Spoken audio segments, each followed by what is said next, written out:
Welcome to the Real Estate Syndication Show. Whether you are a seasoned investor or building a new real estate business, this is the show for you. Whitney Sewell talks to top experts in the business. Our goal is to help you master real estate syndication. And now your host, Whitney Sewell. This is your daily real estate syndication show. I'm your host, Whitney Sewell. Today our guest is Brian Perry. Thanks for being on the show, Brian. Thanks a lot, Whitney. Great to be here. Brian, together with Health-Pro Realty Group, has helped thousands of medical practitioners each save hundreds of thousands on real estate deals.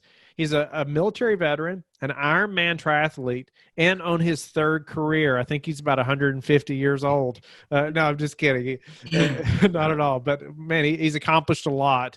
And grateful to have you on the show, Brian. Looking forward to hearing more about your story, how you've done all this so quickly, but also, how you're helping thousands to save thousands on their real estate deals. But give us a little more about your background and how you got into this business, Brian.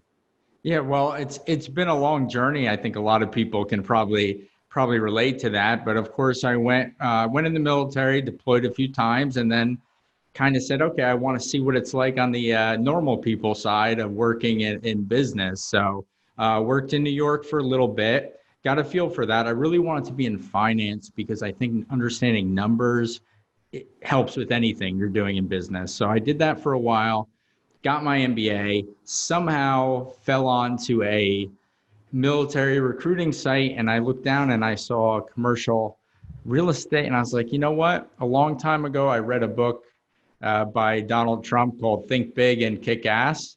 Politics aside, I was like, man, why not see what that's all about? Ended up driving down from New York to Virginia, talking to him, and I was like, wow, this could be a good opportunity. And, I've been here since. Wow. So tell us, a little bit about what you're doing specifically, in real estate and just what your job model, the model is and business that you do.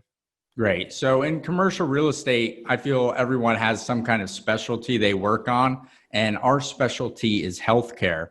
So since about 96, we've been helping dental, medical clients, big and small, either start up their practice, renew their lease. We do everything from finding the right location to having the team and expertise to get them the best deal. Obviously, saving money is a huge deal, but also because we've been doing this so long, we understand the nuances of the business, which I think is highly valuable. And I continue to learn a ton because at first you think real estate is not all that. You're like, oh, well, you're just buying, selling, acquiring, doing acquisitions.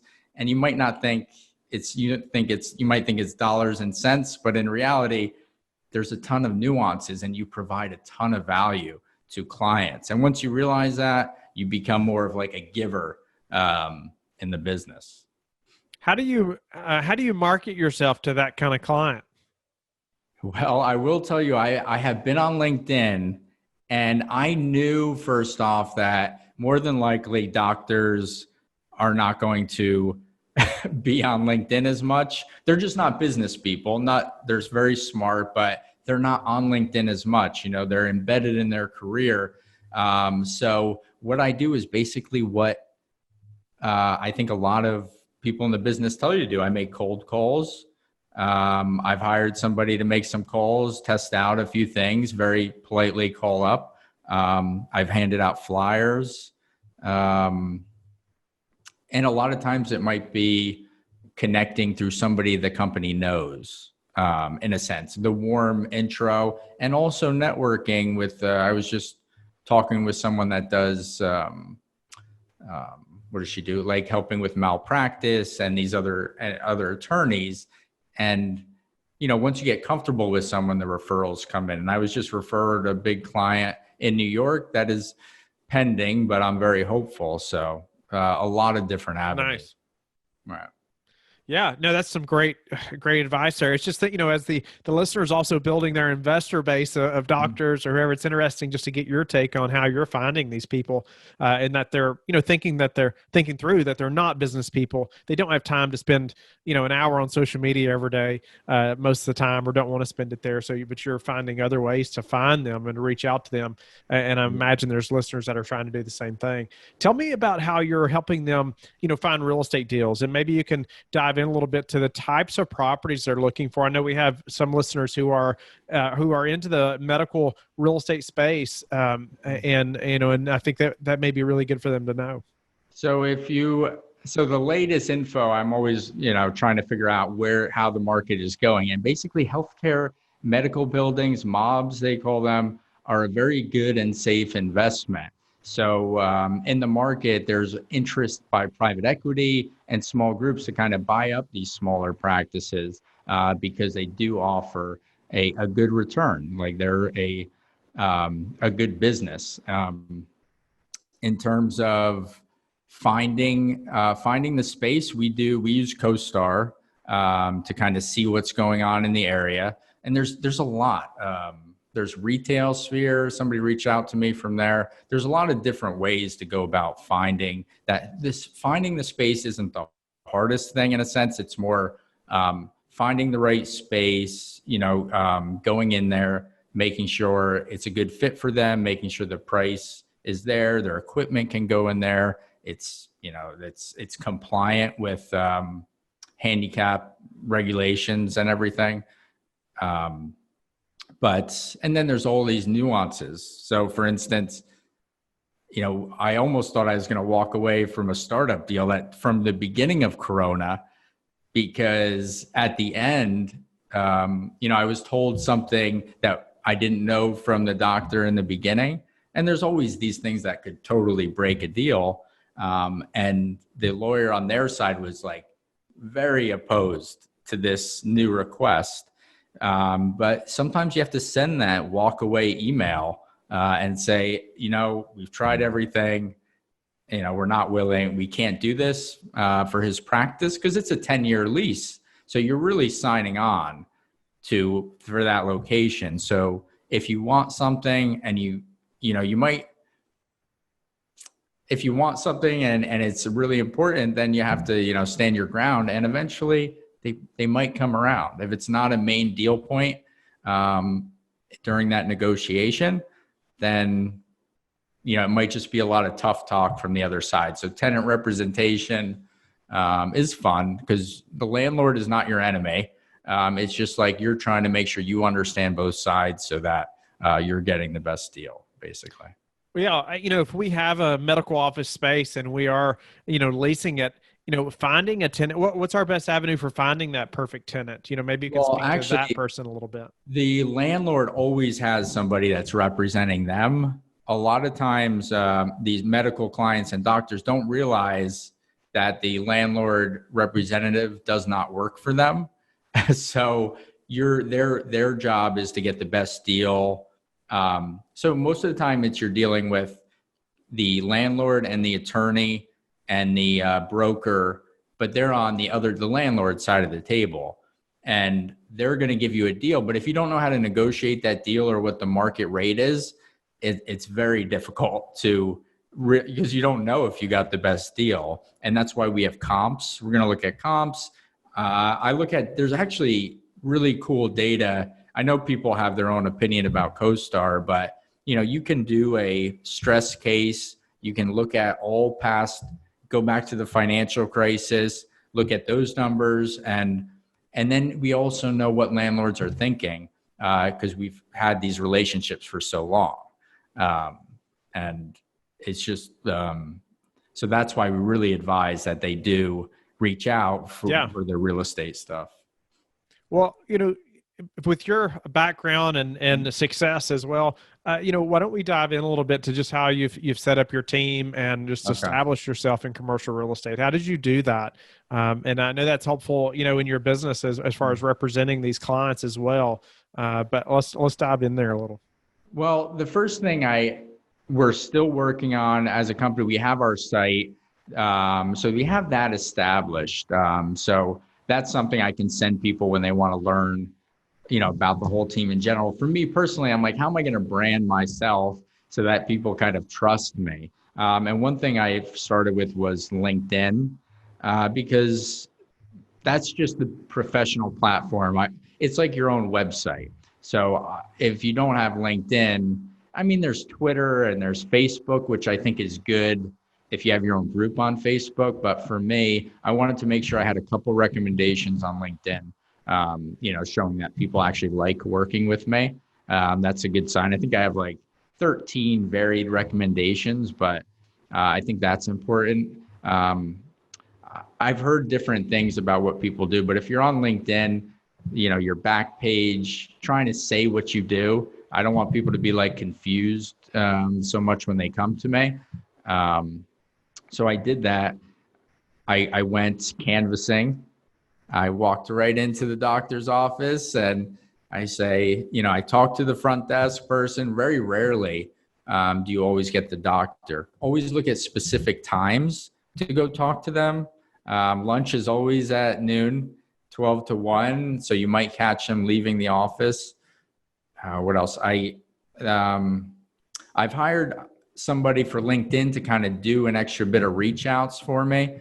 But I also don't like automation. I like kind of reaching out personally. So that's still in the testing phase. And every week, I think you have to have a mentor in this business that you talk to.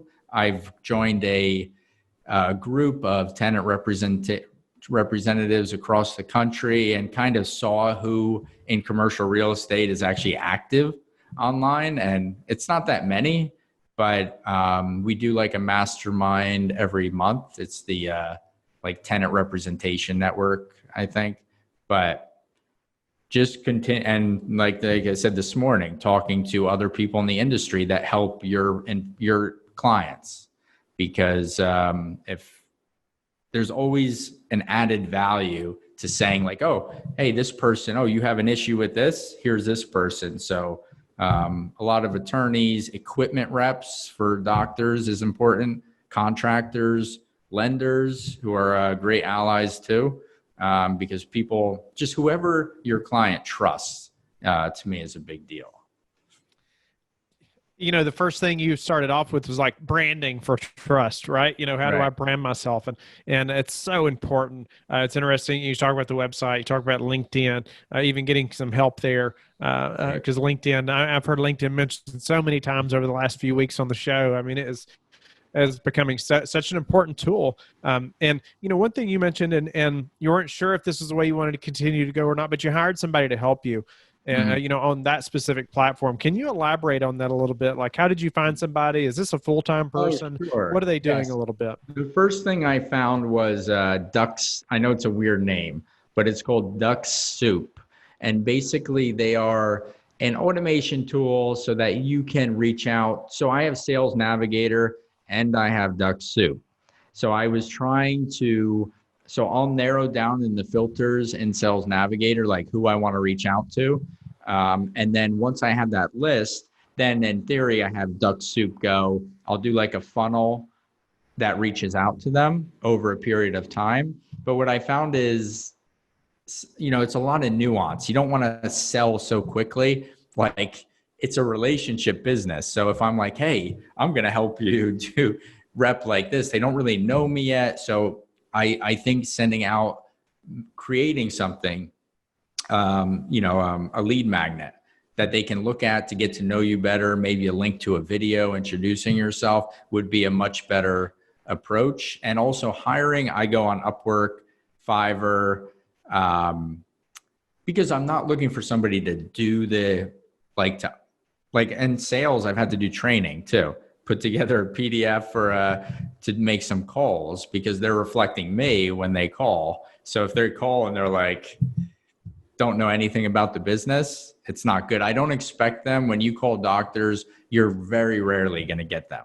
So you're talking to the assistant. So all you want to do is leave your information, add some kind of value and a reason for them to call you back. But yes, as far as LinkedIn, hiring somebody to do help with calls and help with, I hired somebody specifically to use Duck Soup but he would end up, anytime I wanted to do a revision to a funnel for a different client avatar, I would write it, he could send it out. But I felt a lack of control with it. And I wanted to do more reach outs on my own because I get more responses. But I will say sometimes, even if you can do it better yourself, doesn't mean it's a good use of your time, I think. The number one reason people struggle to close deals is because they don't have enough money. And that's because they don't have enough passive investors waiting on the sidelines, itching to get in. Is this you? The only way to fix this is to flip the script so that instead of chasing money, money chases you. By flipping the script, other syndicators raise all the money they need in 48 hours or less. How do they do it? They apply the techniques that you'll learn at the virtual Raising Money Summit on October 1st through the 4th. Adam and his team are pulling back the curtains with top syndication experts to share their secrets, systems, processes that empower them to never struggle raising capital ever again. And you can learn this from home while watching online. Are you ready to start learning how to attract millions of dollars for your next real estate deal? Listeners get a special pricing of only $97 by texting Whitney to 55444. That's Whitney to 55444. Yeah, of course. Tell me though, like that conversation, you talked about adding value and maybe just leaving your contact information, but adding value. How do you do that? How do you advise somebody that's working for you to add value in that conversation so that doctor wants to call you back and talk to Brian? I think about what's going on. So one thing, I have the sheet somewhere, but it would be something to do with, hey, are you going to act now or do you want to wait till January? Like certain clients we're working with, they're getting certain deals now that aren't going to be here in January. Basically, our professional opinion. We're going to give them something like that. If you want some advice on that, give us a call and we'll try to walk you through it. Something that's going to just trigger, or something in that area specifically going on, can trigger somebody to call back. I don't expect if I hire somebody to do that, they're going to get in this in-depth conversation.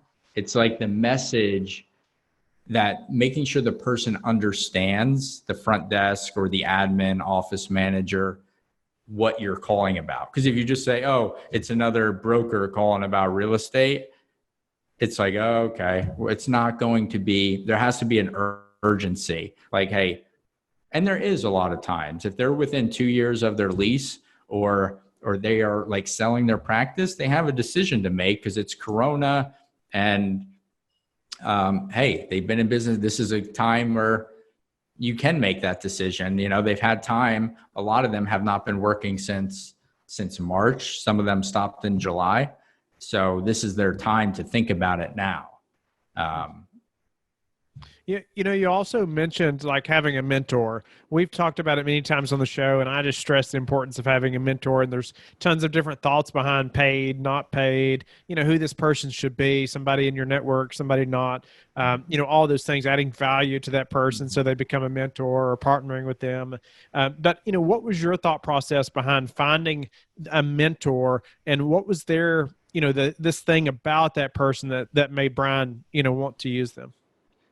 Well, that's a great question, because I probably never would have gone into commercial real estate, joining a bigger firm, because I knew that working at a big company, you're just kind of pushed. It's great to be into the fire, but I also wanted to be making sales at the same time. So my mentor, smaller company, we agreed every week we have a conversation. Now, because of COVID, it's been a little issue meeting in person, but we talk every week. I go on all the meetings with him, and I learn from the questions people ask, and that accelerates everything. And then on the side, you're right. I love having a coach. If you don't have a coach, I don't know how you can. Now, my mentor makes sure I'm in line with the business, and that's because we have shared goals. Now, a coach, to me, I want to be performing at my best. So for the coaches, so I like, have you heard of the Massimo group? No. Well, they do commercial. I don't have any like affiliation other than I've talked to Rod, and I like that they're focused in commercial real estate. And so that is the kind of coach that I would look for, because they're experts, overall experts in the industry, and I can connect with other people in my industry, and kind of be doing that marketing thing. So if you have I differentiate with a mentor who knows everything about the business. We're doing business, and then a coach, for me to perform at my best. And I do have a personal coach that calls me out, make sure I'm doing certain things, but they also get busy too. So you also maybe want somebody who's an expert in your industry, but not somebody you directly work with, so you can see a bigger picture of what's going on in the market, finding new ways to help your current company. Because I always want to be providing value and getting our company out there, right? It's an interesting topic that you bring up there, like a business coach versus a personal coach. And you mentioned like having a personal coach as well. Is that two separate people for you? Is that right? Yes, that's right. And I've kind of been indoctrinated because I've done, marathons and triathlons. So like, I like having somebody setting my schedule, doing these certain things. I don't have a strict personal coach like that right now, but I do have somebody who does coaching for a living, and we've known each other a long time, and I can always, and then we talk almost every day, but very briefly. It doesn't have to be somebody where you're on the phone for like hours, but it's like, somebody who knows you on a more personal level. I think it's a great add-on, and to keep you going. Yeah, no, that's awesome. And quickly on another note, before we have to move to a few final questions, you also mentioned like joining a mastermind or a group of like similar industry leaders, that you mentioned. Can you speak to just the importance of that, or has that helped push you forward, those connections? I hear all the time, well, I don't want to spend the money to join a mastermind or hire a coach, but on the mastermind alone, has that been beneficial, and what has that done for you? Yeah, I look at the mastermind right now as, because we have potential to be national and we can help clients in different areas, I want other tenant reps who I can refer business to. And when we get on the line, it's more of like a broad-based thing. And then eventually it'll be where you're connecting offline with people from the mastermind that are more in tune with what you're doing. But getting on there and being with people in the industry, I think, is highly important. And even locally, if you have your own dream team, I call it the VIP council. I want people I can go to ask certain questions, and having that powerful circle around you, like a mastermind, is really important. And yes, it does cost money, but you don't want people who are not going to be committed. People who are willing to invest in themselves are a different breed of people. So while some masterminds might be free, if you do a paid one, look into who's there, look into who's led it, do your research. But I definitely think it's a good thing to invest in. For sure. Couldn't agree more. You got to invest in yourself. Right. For sure. So Brian, what's been the hardest part of this commercial real estate journey for you? Anytime anything falls through that I get excited about, things always come back, I do think, but it's not so much that it's hard, because I'm always thinking forward, but not every deal, you want to stay even keel, I feel. But losing a deal and then having it come back, I mean, if you know anything about buying things, the thrill of a deal, everybody likes that. So just ramping up, getting my own, getting established, getting people to trust me, getting all the knowledge base in. But I think, yeah, just probably loss if you lose a client, but I always know that they could come back at a future time. So. What do you predict over the next 6 to 12 months as far as just the real estate market? And, should we be buyers and investors, or should we be, sellers or sitting on the sideline? Well, it looks like the stock market is doing fantastic. So if you stayed and gone the course, I mean, with the election coming up, I know it's such a weird time. When I looked back, I think I was just advising a client who thought they were thinking a price would go. Everybody wants the bottom of the market and to predict it. But if I look at the predictions, there could be a dip in January, but then it's like everything looks like we're going to go up. So I don't see any point in putting things off now while there's still uncertainty. Because if you just wait till the end, landlords are going to get all that more confident that we're getting through this. And look what we're doing to keep things going with the emergency relief, payment protection program, all of these things. I mean, obviously I can't predict. I can only look at, if you look back at the financial crisis, that was different. This is different. We've never had this before, but it does look like we're holding up pretty well, and especially in medical. So I don't see a point to waiting necessarily right now.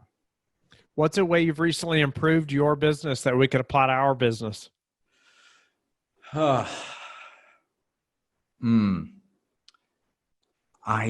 think just developing, tracking what I'm doing using we use Daylight to track, just being more accountable to having things set up of what you're going to do. Oh, I used FocusMate, which is very odd. If we're sitting in front of the computer doing business work, there's an app called FocusMate. It's a productivity procrastination remover. So you sit across from someone for 50 minutes and you both tell each other what you're going to do and get it done. So for a lot of us, I think that's what's helping me at this very time get more done. What's your best source for meeting, new investors or clients?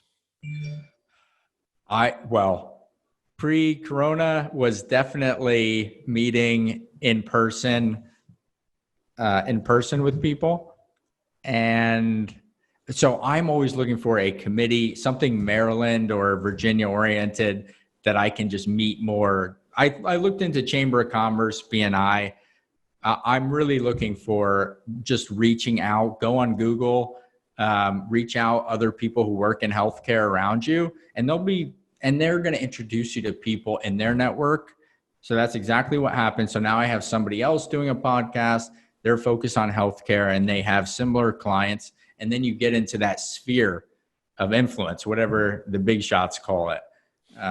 But yeah, I think reaching out, researching people that work in healthcare around you and in the area. Well, whatever industry you're investing in. What's the number one thing that's contributed to your success?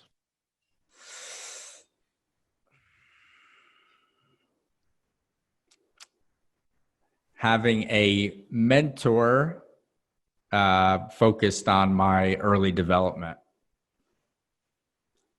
Nice answer. And could you give an example of like early development that was important? It's like you do not have that confidence early on in anything you're starting out in. Because when I worked with my very first client, I didn't know some of the nuances, and I do not want to make a mistake because that's your reputation. Every single thing I couldn't think through, I could go directly to him. And then everything that I relayed to the client was accurate, timely, and everything like that. So I cannot stress the importance of having somebody that's really involved in that development early on. And making sure that you don't make a mistake. That's because you want the process in commercial or investing to always be moving forward. How do you give back? How do you like to give back? Definitely. I just did the 9/11 9/11, I ran 9.11 miles with Team Red, White, and Blue. I always try to find people in the community, veterans, and really give back that way. And I have done, for marathons, I've been a guide to blind athletes. So probably more Wow. so I really love volunteering, and I was, definitely probably I would say veterans, but anything that I can give back, even in, working at a shelter, giving food, anything that comes up that I can find, I like to do. Brian, I'm grateful for your time today and grateful for just you sharing your story, amazing background, and different things you've accomplished, and even into this commercial real estate space and what you've done. Can you tell the listeners how they can get in touch with you and learn more about you? Sure. You can get in touch with me, connect with me on LinkedIn. It should be the /BC Perry, but just type Brian Perry, MBA veteran, and on there you can find me, connect, and we can talk. Thank you for listening to the Real Estate Syndication Show, brought to you by LifeBridge Capital. LifeBridge Capital works with investors nationwide to invest in real estate, while also donating 50% of its profits to assist parents who are committing to adoption. LifeBridge Capital, making a difference, one investor and one child at a time. Connect online at www.lifebridgecapital.com for free material and videos to further your success.